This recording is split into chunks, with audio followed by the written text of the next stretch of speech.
This is Rob Turbot for Boxing Social in association with Betfred. Delighted, as always, to be joined once again by the source, Lawrence Okolie. It's Okolie-Glowacki fight week. It is the WBO Cruiserweight title on the line. How are you, Lawrence? I'm good, thanks. How about you? I'm very well, thanks, very well. Obviously, we did an extended interview, available now, Boxing Social podcast on YouTube, SoundCloud, Apple Podcasts, all of that good stuff. So I won't keep you for too long. Night before the weigh-in, the press conference is done. Everybody who I speak to this week has been commenting about how remarkably calm and confident you look. Is that just bravado, or are you that calm? Yeah, I just feel relaxed. Like, do you know what I mean? To be honest, it's how I always am before my fights. It's like, do you know what I mean? It just is what it is. Like, I just know what I have to do, and as long as I go in and execute, I'll win. So I'm just carrying that same energy. Obviously, you got out before Christmas against Nikodem Jazuski. Slightly different feel this week. It's very much kind of a McGuigan's Gym, Lawrence Okolie bubble. There's yourself, there's Chris Billam-Smith, Anthony Fowler on the undercard. Can only really benefit you, make you feel at home ahead of the biggest fight of your career. Yeah, I think that also goes a long way in me feeling relaxed. Everywhere I look, there's team members who want to play PlayStation. And as we've already been on a lockdown, the bubble's actually quite a nice change from the house, in Canterbury. Do you know what I mean? So I'm just enjoying it. Obviously, I spoke to you probably 3 or 4 weeks ago now. How have the last few weeks of camp been? Yeah, they've been good. They carried on being intense. We carried on working a game plan, and I just, like I said, I just feel good, man. I just feel ready to go in and do what I have to do. Now, everybody commented yesterday about how hard you were punching in the ring. You're going in against Krzysztof Glowacki, southpaw. The right hand's going to be there for you. But obviously, people have just been discussing kind of the developments you've been making under Shane. What else is going to come into play in this fight? What else are you looking to establish?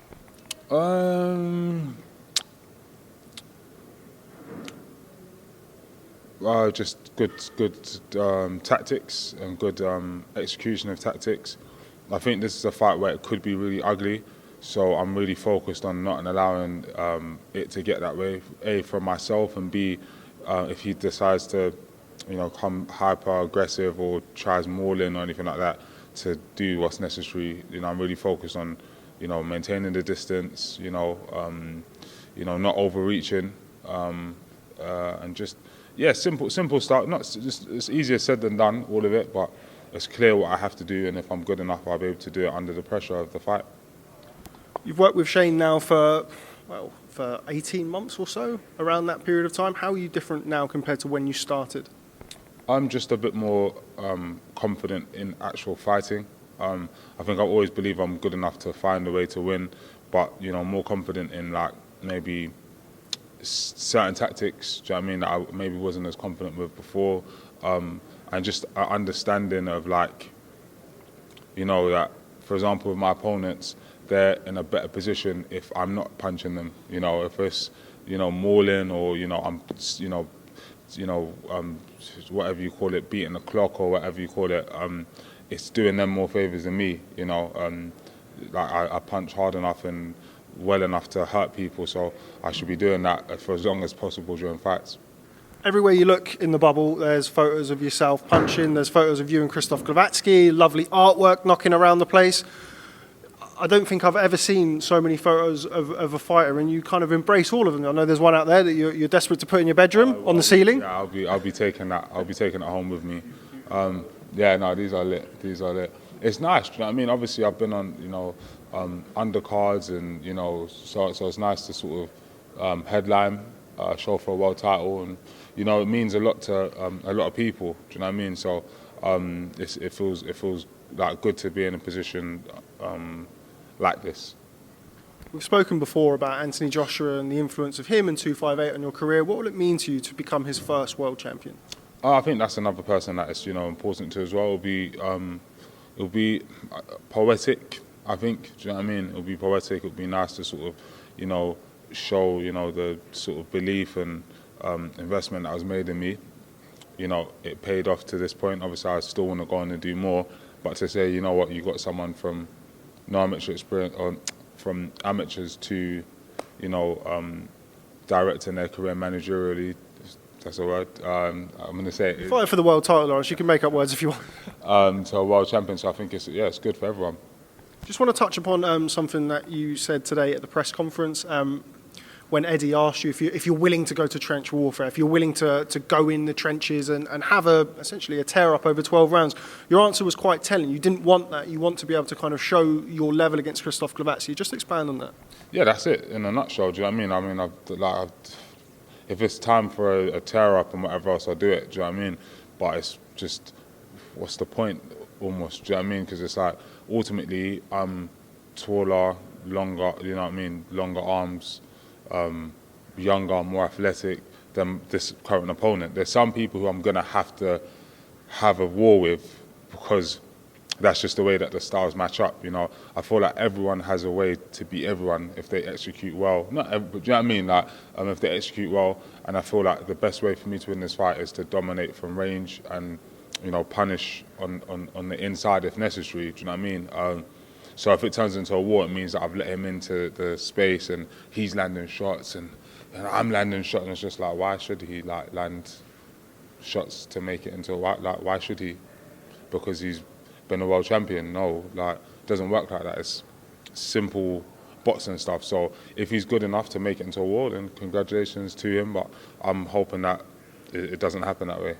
I've obviously spoke to a lot of people this week and in the build-up to this fight, and I don't think anybody has said, oh, Lawrence is going to win that fight easily. Everybody's been more than happy to point out that this is a massive step up for you. That's no stranger to you in kind of your amateur or professional career. You've always taken those challenges. But does that give you that little bit of extra bit between the teeth, the fact that everybody is kind of billing this as such a huge step up for you so far?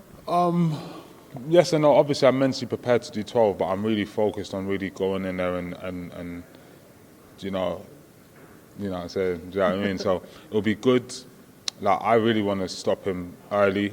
I really, really, really want to stop him early. But obviously, wishing and hoping is not how it happens. You have to go in and do it. But it'll be really nice to go in there and get a good, clean knockout. Shane mentioned today how beneficial he felt it was that you had that run out behind closed doors, obviously completely different atmosphere to what you've become accustomed to. You headlined the O2 after a handful of fights. How did that affect you, and are you kind of looking forward to that environment again on Saturday night? It just felt the same as usual. It literally felt the same. Ultimately, you're just standing. I'm really focused on the fight. Even when there is a big crowd, I'm not really like, oh my wow. It's like I might take it in and have a good time, whatever. But ultimately, it's about the tactics to win the fight. Do you know what I mean? So, if anything, it will be. I see positives. I'll be able to hear Shane's instructions in case it does turn into a hard, 12 rounds, whatever. But I'm so fit. We'll see. We'll see how it goes. You know what I mean? But I feel really good. Another thing that came up yesterday at the workout is, how important it is for you to become kind of not necessarily a role model, but a person of influence in your own community. How important is it, and how much are you looking forward to, all being well, bringing that world title home to Hackney? I think it's going to be amazing. It's I don't know what the right word is. I'm losing, but I think it's amazing to be in a position where I can maybe motivate or inspire some people, and it's something I'm looking forward to being able to do. Obviously you can't let belts define you as a role model or as an inspiration, but it would be nice. It's world recognised. It's history books. So I'm good to go. Any thoughts as to what the first thing you're going to do as world champion is? I don't want to say in this interview. I know what I'm going to do, but I can't say. But other than that, I'm going to go take the belt home to my mum and show her her belief in me early on, and all the choices she made in her life has helped to have a child that's gone on and done this. And just finally, Lawrence, do appreciate the time. As I said, we did catch up for a long time a few weeks ago. How does the fight end Saturday night? Tell us how Lawrence Okolie becomes world champion. I really think I'm gonna win by knockout. I really do. If it does have to go 12, fine, no problem. I can't see it. I think I'm gonna get to him either really early, as in the first three, or if he is awkward and slipping and or I can't get to grips with him, then it will come in the middle rounds, because ultimately I've seen enough of these fights to know in the middle rounds he just sort of gets into a lull, and in that lull I expect to get rid of him. But anything can happen, so I have to stay switched on. First of many world titles? Yeah, definitely. That's why I really want to win this one well, so that I can, because I'm still trying to prove to myself all the visions I have of myself are going to come true. So I have to win this one well to show, yeah, maybe I can do unification and, whatever else. So, I look forward to only a couple of days away. It certainly is. And with that being said, I'm going to let you go. Thank you for your time, not just today, but throughout the last couple of years. Best of luck ahead of your bout on Saturday night. Look forward to catching up with you soon. Cheers. Thank you.